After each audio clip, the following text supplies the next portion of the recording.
External Affairs Minister Dr. S. Jaishankar co-chaired the meeting of the 18th India-Vietnam Joint Commission in Hanoi today with his Vietnamese counterpart, Bui Tang Son. The United States, Israel and Egypt have agreed to a ceasefire in southern Gaza today, and it coincides with the reopening of the Rafah crossing on the border with Egypt. Prime Minister Narendra Modi will inaugurate the third edition of the Global Maritime India Summit 2023 tomorrow via a video conferencing in Mumbai.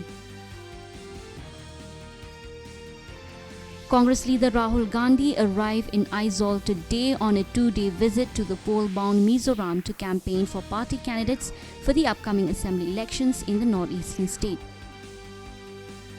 Army Commanders Conference got underway in New Delhi today. The Apex-level biannual event is an institutional platform for deliberations at the conceptual level, facilitating important policy decisions for the Indian Army.